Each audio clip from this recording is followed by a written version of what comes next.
And I think it's worth saying that I'm exploring some of these issues too. Like I don't have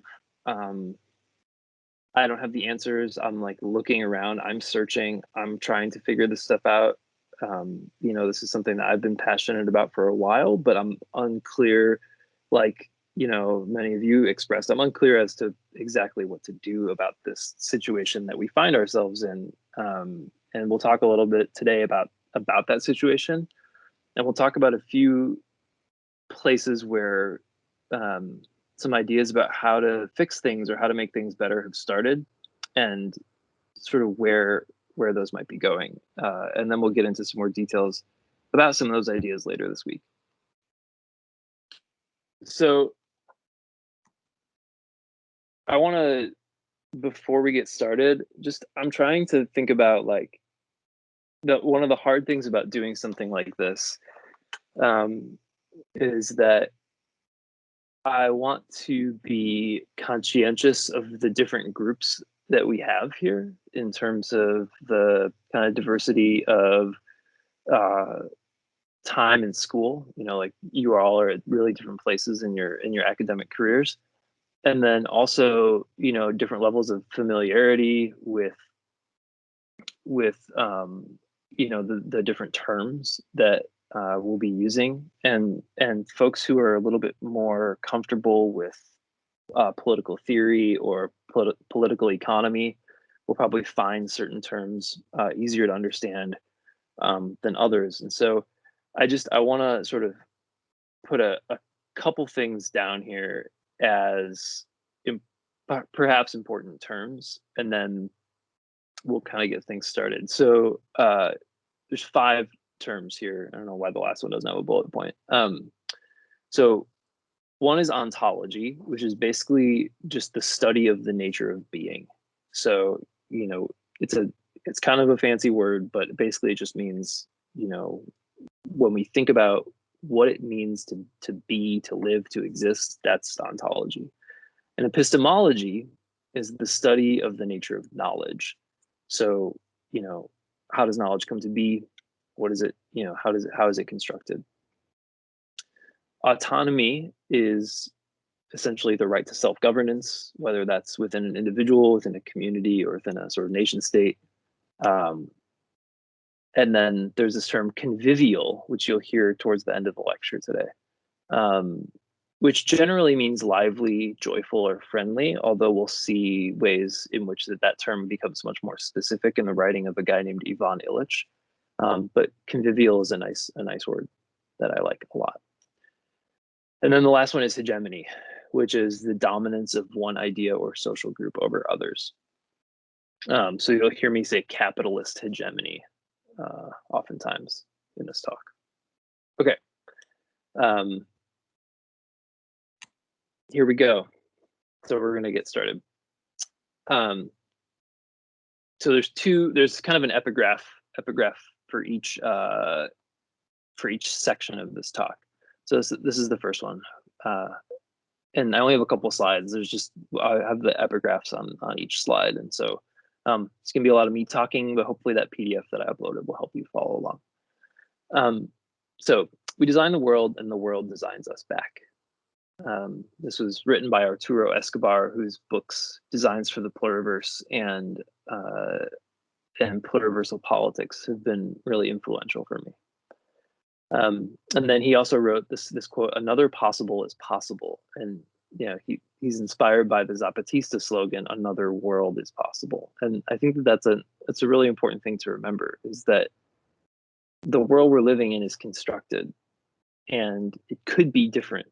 But we have to, of course, sort of figure out how to make it different, how we want to get there. Okay.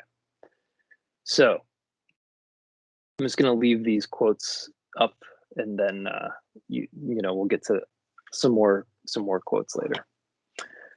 Okay, so the original abstract for this workshop, which I'm grateful to have your participation in this week, says the following, and I just want to repeat the abstract, just so we all are sort of like oriented towards what our goal for the week is. The COVID-19 pandemic and accelerating climate change have laid bare the horrifying nature of global capitalism. We have no choice but to imagine different socio-political technical configurations, a massively complex endeavor. Many theorists who imagine a post-scarcity future rely on a false idea about the power of automation, the promise of which belies other economic shifts. If abundance is not a technological threshold to be crossed, however, but instead a social relationship, what does a post-scarcity society actually look like? This workshop, a theory-driven seminar studio hybrid, asks what a post-capitalist, post-scarcity society might look like, and how design is done in such a society. It will critically engage with ideas about automation and ask what design means when basic human needs are met, economic growth is no longer an imperative, and necessary labor is shared and not relegated to certain classes of society. So that was the abstract for the workshop, and I just think it's helpful to kind of say that out loud again in order to kind of orient us to our project. What are we trying to do? Okay, so now that I've said that, we'll dive into the meat of the lecture here. And again, I just have my slide here is just these, just these quotes to kind of like keep reminding us of what we're here to do. But again, I'm gonna just sort of be reading this paper that I basically wrote for you all, and in the hopes of kind of generating some conversation. Okay, so my interest in imagining what graphic design might look like in a society that's very different from our own, regardless of where in the world we come from at the moment, given the general hegemony of global capitalism, emerged out of a question I have been asking for a long time as a teacher of graphic design. What is the future of the graphic design profession? What exactly am I preparing my students to do, and why? I argue that the future of the graphic design profession is shaped by two forces. One, the ongoing and disastrous quest for economic growth at all costs, and two, a decreasing demand for labor that has prompted a number of theories around the automation of the professions. This workshop will use this thesis as a point of departure for imagining a very different kind of future than that which is suggested by those who believe naively that perpetual economic growth is possible and good, and by those who advocate for and believe in the automation of the professions. Let's think about how designers think about the future, because I think this is an important side note. And again, we'll kind of jump back to the main sort of topic at hand momentarily, but I think it's worth thinking about the way that designers have conceived of the future and what has happened when we do so. Okay, so for a long time, I've been really interested in artistic and design projects that speculate on the future. In the 2000s and early 2010s, I was, like many others, captivated by the burgeoning field of speculative design, and in particular, its more dystopian flavors. As I began to realize, however, that future is already here. It's just not evenly distributed. I learned this from folks like Ahmed Ansari, that the kind of futures on which speculative design practitioners were speculating were already being experienced by folks, primarily in the global South, who were ignored and or erased by the Eurocentrism of most speculative design projects and practitioners. Not only is thinking about the future fraught with temporal and geopolitical asymmetries, but dystopia at this point feels somewhat cliche. When people working in Silicon Valley seem to believe that episodes of Black Mirror are a thing to be idolized instead of avoided, the value of dystopia as a deflective force from potential futures appears substantially weakened. There are important exceptions to this rule, and those exceptions generally emerge from deep engagement with research and often utilize that specificity along with a more generous dose of ambiguity in order to develop sophisticated and complex narratives for their audiences to contemplate. Generally speaking, art and design projects emerging from the academy, especially from the Euro-American global north about the future, tend to focus on problems and put forth a disproportionately small amount of solutions, though I hesitate to use the term solutions. And I think some of you probably can intuit why, and we'll talk a little bit about that as the week goes on. We can also look to recent academic monographs that analyze and critique various dimensions of our sort of technologically mediated present. These often have several chapters of critique and analysis, with any discussion of what is to be done confined to the concluding chapter, if that. This is admittedly somewhat of a generalization, and again, there are several important exceptions to this rule, including the work of Afrofuturist writers and designers, as well as academics such as Sasha Costanza-Chock in her new book, Design Justice. I think it's also important to point out that this is not to say that a detailed critique of our present moment is unwarranted. Instead, it's to suggest that the richness of this critique should help us develop some consensus and organizing around what is to be done, especially within the design disciplines. There have been some recent efforts towards developing a concrete idea of a real alternative, but these tend to come from outside of design, including folks like Eric Olin Wright's How to Be an Anti-Capitalist in the 21st Century. Designers, however, are the people who attach images to ideas, who develop the symbolic systems through which individuals and communities identify themselves and communicate. A concrete idea of a real alternative must flow through design. Okay, so this section is titled Automation is not the answer, nor is it the cause. So I'm going to offer a rhetorical question here for us to sort of think, which is, do you think your work as graphic designers will end up, in some ways at least, being automated in the near future? Now, Adobe's research teams have consistently worked to automate and deploy in their software various tasks that once fell under the purview of the human designer's hand. For example, Bezier curve correction and background replacement and adjustment. Indeed, its highly touted Sensei platform leverages analytics to create new web experiences for different audience segments of a given product or service, as well as cropping photos and rewriting copy.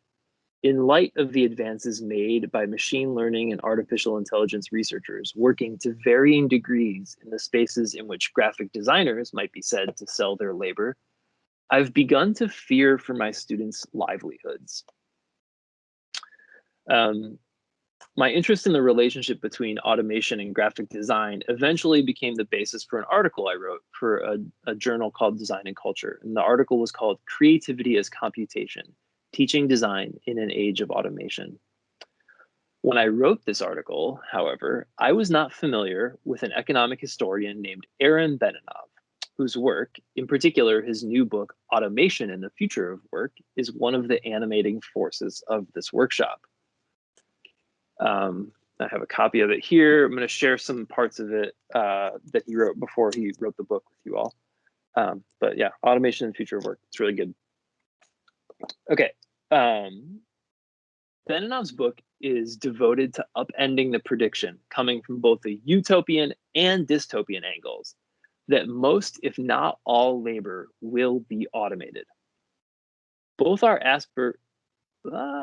I got signed out of my Google account. Hold on. Of course that happens right now. Jeez. Hold on just a second. Okay, we're back. Yay. Sorry about that. University technocratic bureaucracy. Chaos. Okay. So Benenov's book is devoted to upending the prediction, coming from both utopian and dystopian angles, that most, if not all, labor will be automated. But both the aspirations towards full automation, as well as the anxieties that come along with it, he says, are misguided and inaccurate readings of recent economic history.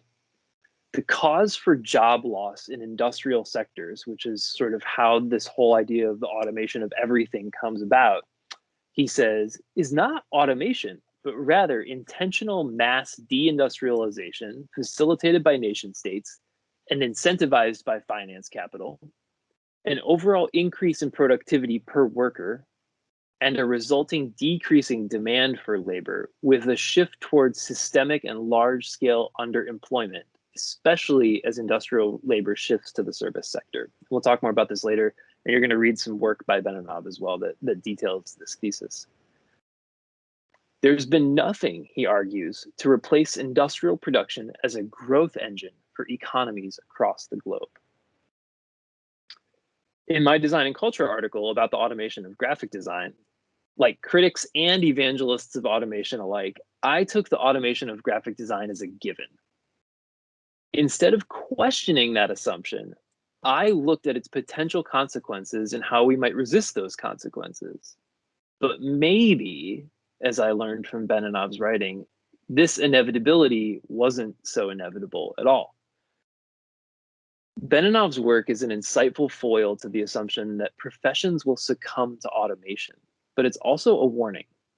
When nothing can replace industrial production as a growth engine, yet nations do not see continued industrialization as being viable, whether because of oversupply, a lack of demand, the potential for environmental damage, or the relative cheapness of labor and materials in other countries, income inequality becomes massively amplified and jobs transition to the relatively slim margins of the service sector, in which work becomes increasingly competitive and precarious. We've seen this happen with transportation, like Uber, with food delivery, Deliveroo, and many other low-wage domains. But it's also started to happen in traditionally more white-collar professions.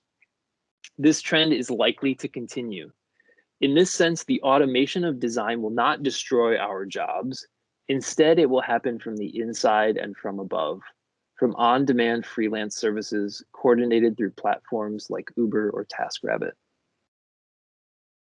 Okay, so I'm just going to read the next epigraph. I don't really need slides. The next epigraph is for a section called "A Not So Shiny New Future."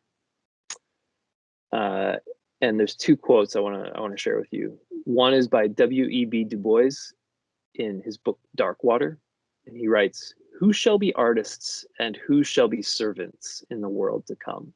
Or shall we all be artists and all serve?" And then the next quote is the one that I used in the abstract for the workshop. "Abundance is not a technological threshold to be crossed. Instead, abundance is a social relationship." So the last chapter of Benenov's book is devoted to exploring some of the implications of his analysis, making some suggestions about what the future of labor might hold in the face of decreasing or stalled economic growth and the dimming promise of automation discourses. The sketch he offers is compelling, and I will offer a brief overview of it below. He defines the contours of a post-scarcity future along two axes, the realm of necessity and the realm of freedom. So he talks about this idea of reconstructing the realm of necessity. By reconstructing the realm of necessity, Benenov suggests that we need to rethink what's necessary and who's responsible for this necessary work. He argues that several key ingredients are needed to achieve a reconstructing of necessity that aligns with a post-scarcity framework. So first, sharing of necessary labor, including the dissolving of differences between waged and unwaged, or what has been termed like hidden or domestic work. That includes deciding democratically what is socially necessary, dividing that work according to aptitudes and proclivities, such that the division of labor neither leaves important tasks undone nor reproduces an elite class of technicians. He argues that more people will participate in necessary work, so the amount any one individual has to do is reduced. And he says the work week will be reduced to as few hours as possible, perhaps under 10. We'll reconceive of the relationships between production and consumption such that one is not divorced from the other, nor will it be obscured by it. He says that in the realm of necessity, we'll overcome the mentality of scarcity. This is different than luxury communism, which is a term that sort of has been floated around the past 5 or 6 years, in that abundance is a social relationship. It's not a technological threshold to be crossed. It's a mentality. It's a way of relating to each other. And he says that solving in communally autonomous ways the general issues posed within the socialist calculation debate, which we'll talk about later this week, via technological interventions that eschew their capitalist origins, This requires using technologies to coordinate a community's needs and activities through the design of algorithms, protocols, and democratic processes for designing, auditing, and changing them. So the other dimension of Benenov's brief sketch that he offers is the dimension of freedom or free time, right? So you've got the dimension of necessity and the dimension of free time.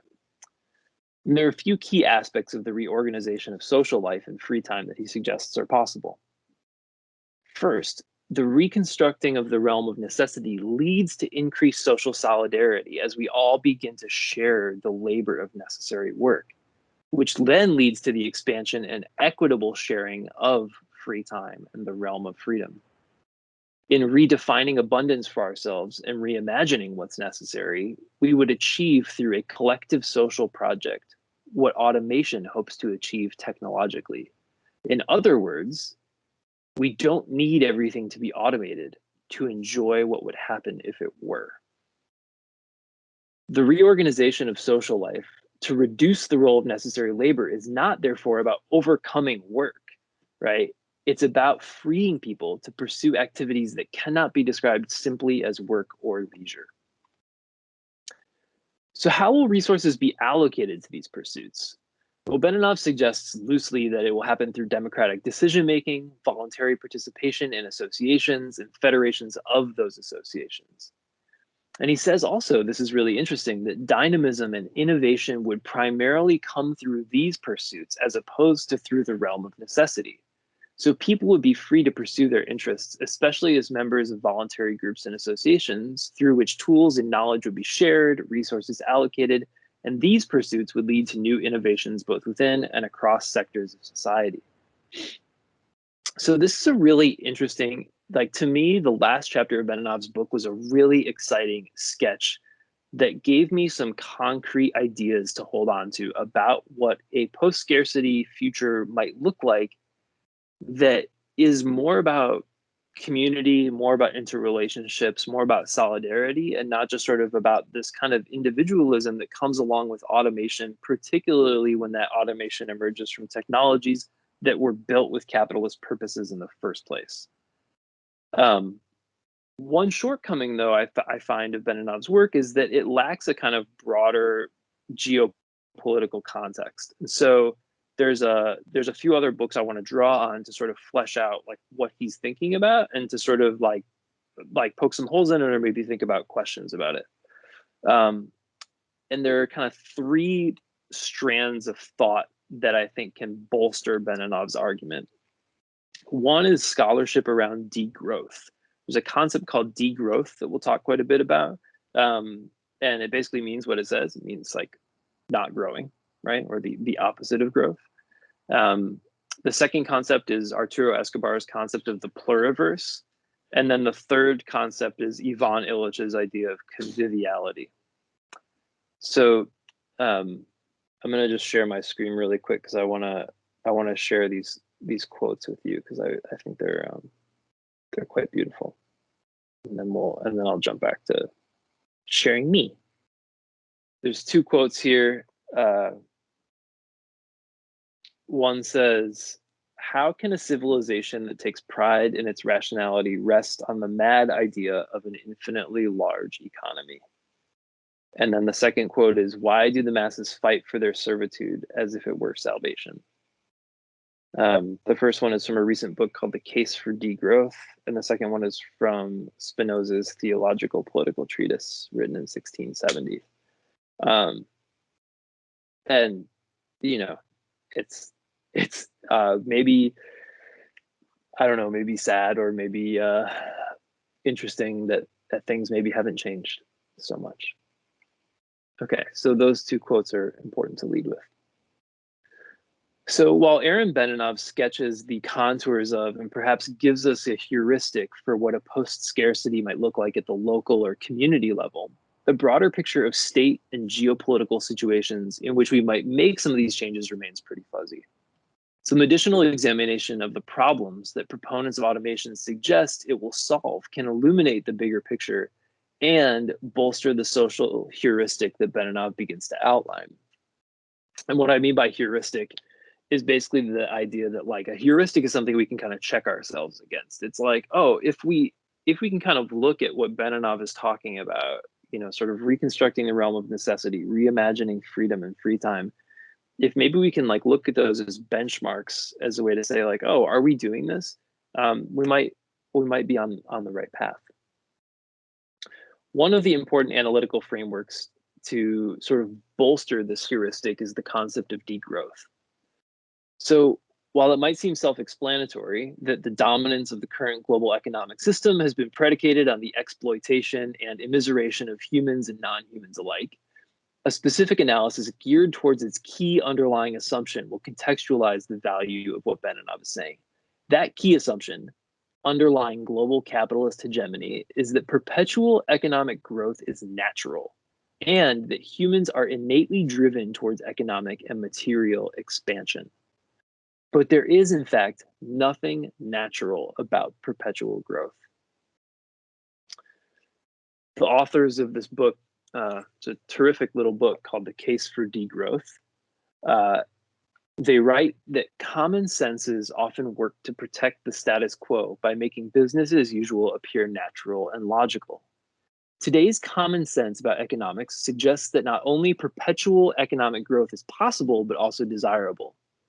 Degrowth theories demonstrate that not only continued economic growth is environmentally, technologically, and politically impossible, but that continued economic growth is undesirable no matter what. Indeed, a study of recent economic history since the 1980s in developed countries such as the US and the UK demonstrates that in spite of massive increases in gross domestic product, GDP, especially over the last few decades, the benefits of these increases have accrued almost exclusively to the wealthy, leaving most people's economic well-being stagnant at best, but mostly on the decline. Political debate, wrote Ivan Illich in 1973, must now be focused on the various ways in which unlimited production threatens human life. Indeed, the authors of The Case for Degrowth ask us, how has it come to make sense that everyone can find satisfaction in getting ahead?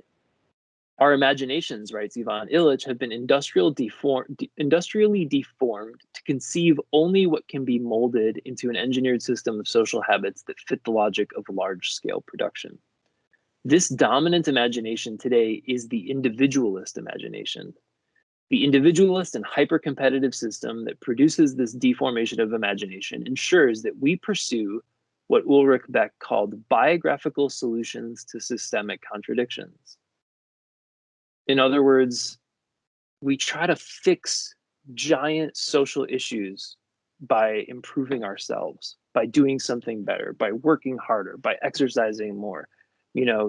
It's amazing the ways that we're told that us as individuals can make change or make things better when actually the system is what's broken, right? And yet, as individuals become detached from the daily joys and struggles of common living, the conviviality of breaking bread, of collaborative care, of home and each other, they become more vulnerable to the promises of pleasure, meaning, and identity through consumption and competitive displays of wealth. This deprivation of imagination is what Vandana Shiva, in analyzing the deleterious effects of biotechnologies in agriculture, especially the way they eliminate biodiversity and foreclose alternatives through their ideological appeals to technological innovation. She calls this a monoculture of the mind, which I really like that term. Indeed, agriculture and the multinational corporations controlling it is one of the key domains within which the hegemonic capitalist and competitive growth-oriented common sense has exerted extraordinary colonial power, inducing the exploitation of billions of people through collusion with international governing bodies such as the International Monetary Fund and the United Nations. In his highly influential book, Tools for Conviviality, Ivan Illich writes that just like with agriculture, the tools of our society reflect and subsequently shape this deformed cultural imaginary that's obsessed with individualism, with competition and perpetual growth. He writes that the constrained and atrophied contemporary imagination that identical tools also promote the development of the same character types, and that progressive homogenation of personalities and personal relationships cannot be stemmed without a retooling of society.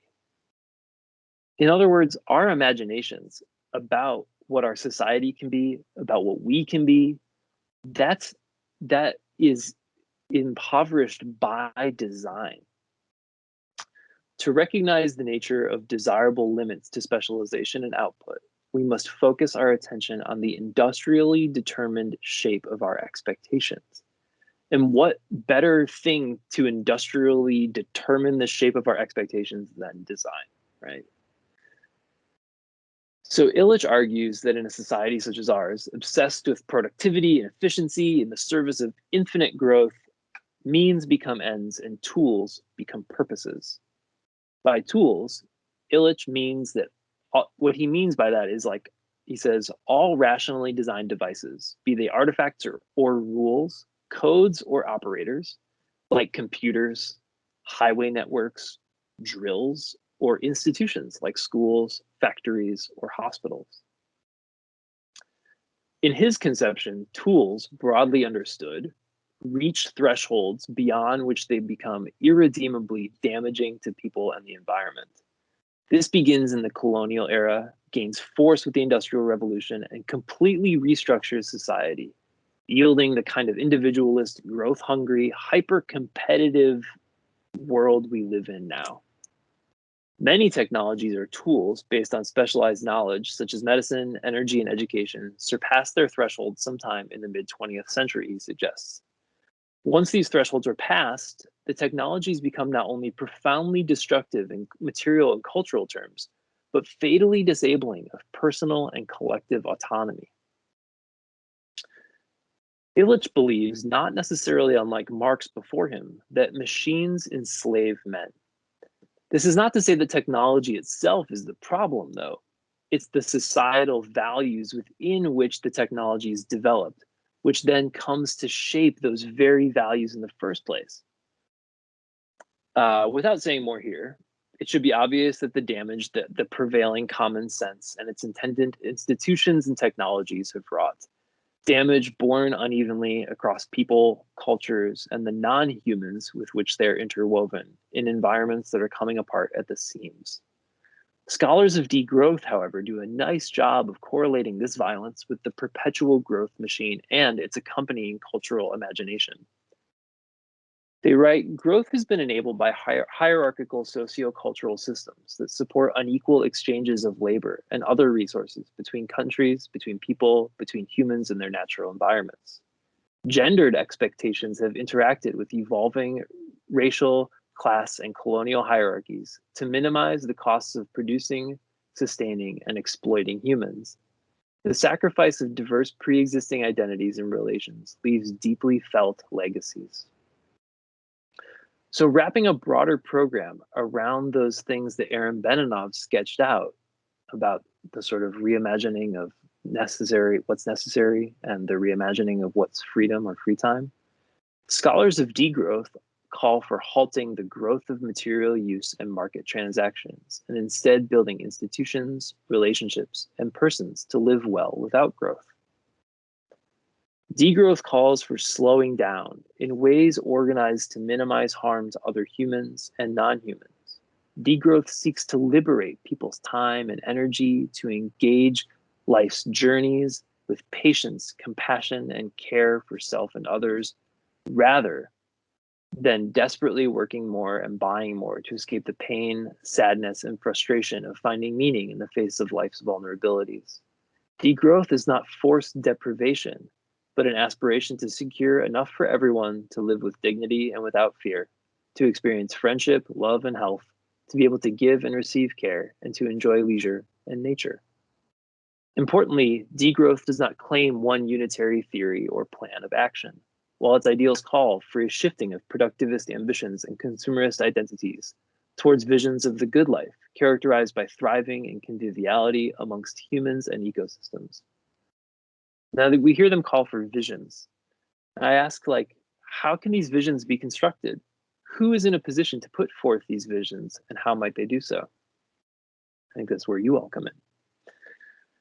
I think here it's perhaps important to note that a society engaged in practices of degrowth is not necessarily a utopia. And I'm not talking about making a utopia here, right? This week is not about sort of constructing a utopia. And utopia is also not the kind of post-scarcity that Benenov sketches out. And part of the reason this is the case is because our lives are going to have to look pretty different. And our entire outlook about what we're doing here on this planet in the first place is going to have to change. This is what Arturo Escobar is talking about when he describes the project of ontological design. Ironically, of course, those in the global South who have been the most exploited and damaged by the patriarchal capitalist colonialist system probably have the most to teach us about what degrowth would look like. Tony Fry writes that the world of the South has in large part been an ontological designing consequence of the Eurocentric world of the North. And it's precisely those communities and their traditions, along with a handful of designers and scholars of design, on which Arturo Escobar draws in his books Designs for the Pluriverse and Pluriversal Politics, to articulate his concepts of ontological designing for a just transition towards equitable futures. We'll return to the work of Escobar a couple times this week, but I'd like to plant some seeds here, especially in the context of his interpretation of Ivan Illich. So below, I'm going to highlight some elements from Escobar and Illich's work as a way of illuminating other aspects of the general heuristic that Aaron Benenov lays out. So, a not so shiny new future, part 2. Core to both Escobar and Illich's concept of a good life, a convivial society, is the concept of autonomy. This autonomy operates at multiple levels: that of the individual, who can live and work with dignity, free to pursue their passions and interests, and that of the society, which determines through democratic political processes the nature of its tools. Escobar argues for the design of new ways of living that align with ideas such as those proposed by the scholars of degrowth cited above. These ways of living will result in societies not of material excess, but rather ones in which we share more and lack less, saying that enough is enough, and in which we support modest living enjoyed in solidarity amidst shared abundance. And furthermore, these ways of living will draw on ancient, traditional, and decolonial ways of being and knowing that have been marginalized by the patriarchal colonialist capitalist system, but are significantly more germane to such a social project than the system under which we're suffering today. Key to this project is a resistance to patriarchal culture and embrace of a matriarchal one. Escobar writes that matristic thought acknowledges that the basis of biological existence is the act of emotioning, and that social coexistence is based on love. That emotioning constitutes human history, not reason or the economy, because it's our desires that determine the kinds of worlds we create. In other words, we need to transform our desires and change our conversations. To me, design seems well suited for such a project. For Escobar, part of fulfilling the requirement of communal autonomy relies on a shift from state-driven development based on inputted needs and market-based solutions towards ways of learning, healing, dwelling, producing, and so forth that are freer from the domination of external forces. This is crucial for design projects intended to strengthen autonomy. Such autonomy and the design projects that might help yield it require organization that's horizontal in power and not delegated, does not operate on the basis of representation, but fosters alternative forms of power through things like communal assemblies and the rotation of obligations. Again, going back to this idea of defining what is necessary work and then distributing that necessary work equitably. One way in which the project of autonomous communal design will be achieved is through the public and political control over tools and the institutions that govern and develop them. Again, remember this idea of tools is very broad, right? It's like technologies, but it's also institutions, it's rules, it's protocols, all that kind of stuff. Illich warns us, if tools are not controlled politically, they will be managed in a belated technocratic response to disaster. I'm not sure there's a better way to describe what's happening right now than a belated technocratic response to disaster in every way. Illich's project is intended to help communities exert political control over their tools in order to enable convivial modes of living. The goal of a convivial society is the cultivation of joyful and balanced renunciation of the growth logic and the collective acceptance of limits. The politics by which the limitation of the scope of tools would be determined rests for Illich on three values: survival, justice, and self-defined work. Tools in Illich's view would necessarily be limited and radically different than what exists today, in part because their design criteria would also be fundamentally different. Tools would be limited, but not limiting.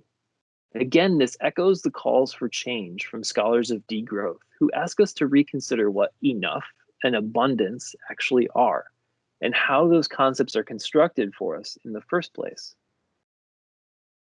Illich describes the difference between convivial tools and industrial tools as follows.